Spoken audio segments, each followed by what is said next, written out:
विष्णुदेव साय को मुख्यमंत्री का पदभार ग्रहण किए छत्तीसगढ़ में लगभग 5 महीने पूरे होने जा रहे हैं। व्यस्तता के कारण मुख्यमंत्री विष्णुदेव साय जहां नहीं पहुंच पाते हैं, वहां कौशल्या साय पहुंच जाती हैं। लोकसभा चुनाव को कुछ ही दिन बाकी हैं और इस तरह से प्रचार अपने चरम पर है। लोकसभा चुनाव के प्रचार के लिए स्टार प्रचारक जहां छत्तीसगढ़ के बड़े-बड़े मंचों पर सभाओं को संबोधित कर रहे हैं, वहीं मुख्यमंत्री की पत्नी कौशल्या साय छोटे-छोटे गांवों में जनसंपर्क कर रही हैं और मतदाताओं को उनके अधिकारों की महत्ता समझा रही हैं। 7 तारीख है, अभी गर्मी का दिन है, सवेरे से जाना पड़ी। हम तो भाई आदिवासी हैं, सांझ के थोड़ा सा जब्बर भात रांधे रही हैं, पानी डाल के रखे रही हैं और बिहाने बड़े सुघर होला बोरे बासी खा ली है, खाली पेट मत जाइए। जशपुर के छोटे-छोटे गांव में सभा लेकर मतदाताओं को उनके मताधिकार के प्रति जागरूक करते हुए कौशल्या साय जमीनी स्तर की लड़ाई लड़ रही हैं। राष्ट्रीय जगत विजन की टीम भी जशपुर के एक छोटे से गांव में पहुंची, जहां कौशल्या साय की जनसभा चल रही थी। इस जनसभा में ज्यादा लोग तो नहीं थे, लेकिन गांव के जितने भी लोग थे वहां मौजूद थे और उन्होंने कौशल्या के भाषण को पूरे गौर से सुना। वहीं बीच-बीच में तालियां भी बजाते रहे। एक सभा खत्म करने के बाद दूसरे गांव के लिए कौशल्या का काफिला निकला। जब हम वहां पहुंचे तो मुख्यमंत्री की पत्नी का जमकर स्वागत किया गया। विष्णुदेव साय जी जिंदाबाद, जिंदाबाद, जिंदाबाद। मैडम कौशल्या साय जी जिंदाबाद, जिंदाबाद, जिंदाबाद। मैडम कौशल्या साय जी जिंदाबाद, जिंदाबाद, जिंदाबाद। यहाँ भी कौशल्या साय ने जनता को संबोधित किया। खासकर महिलाएं कौशल्या साय का बेसब्री से इंतजार कर रही थी। जैसे ही कौशल्या साय ने बोलना शुरू किया, वहां की जनता में उत्साह की लहर दौड़ गई। कौशल्या साय के भाषण के बीच में लोगों ने खूब जमकर तालियां बजाई और मुख्यमंत्री की पत्नी को अपने बीच पाकर ग्रामीण काफी खुश नजर आए। प्रचार और जनसंपर्क के दौरान राष्ट्रीय जगत विजन की टीम ने कौशल्या साय से खास बातचीत की।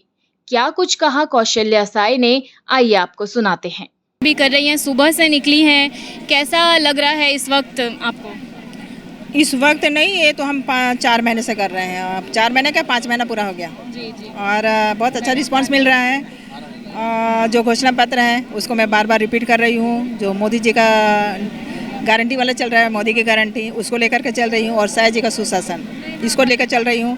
और जिस तरीके से साय जी पिछले कई सालों से सेवारत हैं और वो कर रहे हैं कार्य और सेवा कर रहे हैं, आज उसमें थोड़ी सी बढ़ोतरी हो गई है। और मुझे लग रहा है कि जो 5 सालों में पिछली सरकार ने जो करा होगा, नहीं करा होगा, जो भी हो, लेकिन हाँ, साय शासन का काम दिख रहा है। और एक बार आपने कहा था कि राजनीति की शुरुआत घर से करते हैं, उसके बारे में थोड़ा बताएं। तो राजनीति तो घर के अंदर होती ही है ना। अगर घर का मुखिया है तो उसको भी किसी पद में रख लो, उसको जो नीचे है छोटे पद में रख लो। और महिला तो गृह मंत्री होती ही हैं। अगर महिलाएं घर का संचालन बहुत अच्छे से कर पा रही हैं तो जाहिर सी बात है कि अगर वो घर बहुत अच्छा है तो गांव बहुत अच्छा, गांव बहुत अच्छा हो गया तो नगर अच्छा, नगर अच्छा हुआ तो शहर अच्छा, शहर अच्छा हुआ तो राज्य अच्छा, और राज्य अच्छा तो देश अच्छा। ये मैं मानती हूँ। जी, 35 सालों की तपस्या पूरी हो गई। पूरी हो गई, सेवा का कार्यभार बढ़ गया है और ईश्वर को बहुत बहुत धन्यवाद कि हमने तो किसी से मांगा नहीं। बस जो भी हमको चाहिए था या चाहिए होता है, अभी भी हम ईश्वर से ही मांगते हैं और अपनी इच्छा उनको बता के आ जाते हैं। और बाकी ईश्वर की इच्छा, अगर उनको लगता है कि ये कर्मठ है, ये कर सकते हैं, तो देते हैं और वो दिन मिल रहा है। एक बार आपने कहा था कि काश छत्तीसगढ़ हमारे हाथों में होता, अब आपके हाथों में है। अब हमारे हाथों में है। तो मैं जैसे पहले सोचती थी, मैं खेलों पे सोचती थी। मैं क्रिकेट के लिए भी जाती हूँ, समापन करना है, ओपनिंग करना है, फुटबॉल के लिए भी जाती हूँ। और वहाँ जो बच्चों की स्थिति मैं देखती हूँ, उनके लिए सही कोचिंग नहीं है, ठहरने रहने की व्यवस्था नहीं है, उनके डाइट के खाने के लिए सही व्यवस्था नहीं है। और जैसे हरियाणा साइड है, उधर का मैं देखती हूँ, यहाँ से चयन हो के अंतर्राष्ट्रीय स्तर पर खेल रहे बच्चे, और हमारे जो बच्चे हैं उनको बहुत नीचे स्तर पर। जब वो खेल के लिए मैं अपने बेटे को भी बाहर भेजी थी और बेटों से मैंने जानना, अपने बेटे से जानना, तो बेटे ने बताया कि मम्मी जो हरियाणा साइड से हैं उनके लिए खाने के लिए जब छुट्टी मिलता है तो उनके लिए पूरी चीज़ें परोस दी जाती हैं। और हमारे लिए, अगर हमारे साइड वालों के लिए अगर 12 बच्चे हैं तो 1 दर्जन केला रख दे, एक टो खा लो। तो ये सब सुन के मुझे बहुत बुरा लगा। तो मैंने साय जी से पहल करा कि इधर एक कुछ तो उनके लिए व्यवस्था होनी चाहिए। और मैं जैसे बोला कि अगर मेरे हाथ में होता तो हाँ, मैंने कुनकुरी में जगह देख लिया है और पूरा फील्ड तैयार कर लिया है कि उसमें बॉयज़ और गर्ल्स के लिए अलग अलग हॉस्टल हो, कोचिंग की व्यवस्था हो, अच्छे डाइट की व्यवस्था। और दूसरा, हम लोग स्वास्थ्य विभाग पे सोच रहे हैं कि हमारे पास जो आवेदन आते हैं हम रायपुर भेज रहे हैं। बाहर भेज रहे हैं इलाज के लिए, तो हम क्यों ना ऐसा व्यवस्था करें कि हमारे जसपुर ज़िले के अंदर एक ऐसा हॉस्पिटल हो, ऐसे डॉक्टर्स हों कि हमारे पेशेंट को उतना दूर न जाना पड़े। तो ये शायद जी ने आपने देखा होगा पिछले बजट में कुनकुरी को चयन किया, तो ये तो हो गया ना पूरा। और उसके बाद में हम सोच रहे विश्वविद्यालय हो, मेडिकल कॉलेज हो, तो इसकी भी चर्चा हो रही है। तो हम बहुत बड़े बड़े रूप में सोच रहे हैं और हमारे हाथ में है, तो बिल्कुल इसको करने के लिए हम आगे तैयार हैं। महतारी वंदन योजना से महिलाएं कितनी खुश नज़र आ रही हैं? वो तो सामने खड़ी है। अभी शाम का मुझे लग रहा है 7-8 तो बज रहा होगा, और अभी हम सारंगढ़ में भी थे। सारंगढ़ के कोने पे गए छिंद नाम के गांव पे 10:30 बज रहा था। 10:30 बजे पूरे गांव वाले महिलाएं और पुरुष बैठे थे। मतलब बस वो शासन से इतने खुश हैं कि, और जब बोलते हैं ना, अभी आपने देखा होगा कि हमने बोला कितनों को महतारी वंदन से फायदा हुआ, सबने हाथ खड़ा कर दिया। और वो इतने खुश हैं, उनको पता है कि भले 1000 रुपये का मिल रहा है, हमको लाख रुपए की संपत्ति एक बार में नहीं चाहिए, हमको बूंद बूंद चाहिए। और वो इनको अगर हर महीना समय पे मिल रहा है, उससे ज़्यादा अच्छा और क्या हो सकता है। और मैं गारंटी, खुद एक मोदी की गारंटी हूँ कि जब तक शासन है और वो पैसा मुहैया करा रही है, भूल चूक से अगर किसी मेरे छूट गया तो तुरंत मुझे बताना, मैं उसको दिलवाने के लिए तत्पर हूँ। विपक्ष अक्सर साएं साएं करके मजाक बनाते रहते हैं, इस पर आपका क्या रिएक्शन होता है? रिएक्शन आज ही नहीं, वो तो कब से वो तो कर रहे हैं, जब वो सत्ता में थे तब भी, और अब तो बिल्कुल कर रहे हैं। क्योंकि अब वाकई में मुझे लगता है कि बौखला गए हैं। और बघेल जी के लिए कहना चाहूँगी, एक दिन पहले उन्होंने हमारी तारीफ भी करी है कि मैडम अच्छा बोलती हैं, भाभी जी अच्छा बोलती हैं। अब बोलना क्या है, भगवान ने हुनर दिया है, बुद्धि दिया है, तो बोल रहे हैं। बाकी साय से जुड़ा तो नहीं है। आप ग्रामीण तक पे भेजेगा या ओडिया भाषी में भी देखिएगा, साय मतलब जल्दी जल्दी काम करना होता है। और ये बहुत अच्छा सौभाग्य है कि हम लोग का सरनेम साय है, तो साय में उन्होंने एक बिंदु लगा दिया है और उसको साय कर दिया है।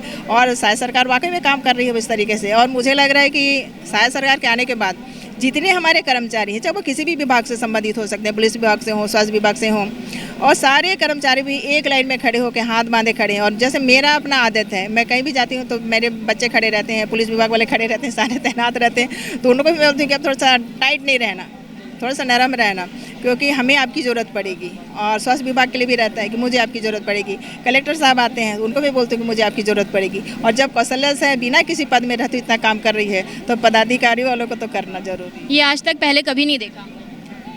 आप देख रहे हैं ना, दूसरे जो सीएम की पत्नियां थी, उनको इतनी मेहनत करते हुए कभी नहीं देखा। हाँ, ये मेरे लिए बहुत बड़ा सौभाग्य है, क्योंकि इससे भी मैं जानी जा रही हूँ कि पहला सीएम है जिसकी धर्मपत्नी बिना किसी भाव के, बिना निस्वार्थ, मतलब बिना किसी पानी की अपेक्षा लिए काम कर रही है। और मुझे अच्छा लग रहा है कि मैं अपनी साय जी का साथ दे रही हूँ, अपने लोगों का साथ दे रही हूँ। जशपुर क्योंकि आदिवासी बहुल एरिया है, तो इसकी कनेक्टिविटी बढ़ाने के लिए आगे क्या करेंगे? आदिवासी है, उसमें मैं स्वयं आदिवासी परिवार से आती हूँ, और लड़ाई तो मैंने 15 साल लड़ी अपने लिए। और सच कहूँ तो हाँ, 15 साल में अकेली महिला खड़ी थी अपने मंच पर, सिर्फ इसके लिए कि हम आदिवासी हैं। हमारे लोगों को ये मत में आ गया था कि हम आदिवासी, हम हिंदू नहीं हैं। और मेरा ये था कि आदिवासी से बड़ा कोई हिंदू नहीं है। हम साय जी के साथ हमेशा कहते थे, पर साय जी मंच पर ज़्यादा धर्म को लेकर नहीं बोल पाते थे। पर हाँ, अब जब उन्होंने देखा कि मैं मोर्चा संभाल ली हूँ, और जब मुझे मंच पे रोका जाता था कि आप धर्म पे नहीं बोलेंगी, पर मैं उस समय भी बोलती थी जब मेरे लिए कांटे थे। और आज जब मेरा मंच है और उसके नाते आज हम सीएम की कुर्सी पर बैठे हैं, तो अब तो बेधड़क बोलती हूँ। अब इसको देख के साय जी का मेरे लिए समर्थन आता है कि आदिवासी से बड़ा कोई हिंदू नहीं है। जब उन्होंने एक मंच से बोला ना, तो मेरे में एनर्जी और बढ़ गई। और सत्य है कि हम आदिवासी हैं जो समस्त समाज को एक साथ रखने की क्षमता रखते हैं। ब्राह्मण है, उसको हम पूजा कराते हैं। नाव है, उससे भी हम अपना सूता खटवाते हैं। धोबी की ज़रूरत भी हमें पड़ती है, तो हम तो सबको लेके चल रहे हैं। जुदेव जी आपको बहुरिया कहते थे, तो उनका आपके जीवन पे कैसा प्रभाव था, आप दोनों के जीवन पे? हाँ, उस साय जी के जीवन पे तो एक पिता के तुल्य ही थे। और मेरे लिए था कि मैं बहुत भावुक थी। अगर साय जी से 4 दिन बात नहीं हो पाया तो रोना शुरू हो जाता था या परेशान हो जाती थी। तो मैंने, जब कुमार साहब का भोजन हमारे घर में था, तो उन्होंने बोला था कि बेटा, जो राजनीति में आ जाता है उसे भावुकता छू नहीं सकता, इसलिए तुम भावुक होना छोड़ दो। और जब तुम हिम्मत नहीं बनोगी तो साय जी काम कैसे करेंगे। तो बिल्कुल तुम्हें विश्वास के साथ उनका साथ देना होगा। तो उनका ये गुरु मंत्र मैंने आज तक रखा है। सीएम साहब जब घर से निकलते तो कैसे विदा करती हैं? हेलो हाय बाय बाय क्योंकि उनका वो है कि जब तक वो टाटा नहीं करेंगे तब तक उनकी गाड़ी हिलती नहीं है। पर वो भी जानते हैं कि मैं भी व्यस्त रहती हूँ, तो बस घर से ही अंदर से बाय बाय कभी हो जाता है, बाकी फ़ोन पे बातें हो जाती हैं। सुबह से निकली थी, लगातार छोटे छोटे गाँव में चुनावी सभाएं लगातार चल रही थी। आप देख रहे हैं कि अंधेरा हो चुका है लेकिन प्रचार जो है वो थमने का नाम नहीं ले रहा है। तो ये विष्णुदेव साय की पत्नी कौशल्या साय थी जिनसे हमने फ़िलहाल बात की। काफ़ी सारे टॉपिक्स उन्होंने छेड़े और उन्होंने कहा कि बहुत अच्छा रिस्पॉन्स मिल रहा है। कैमरामैन साजिद हाशमी के साथ मैं वीना,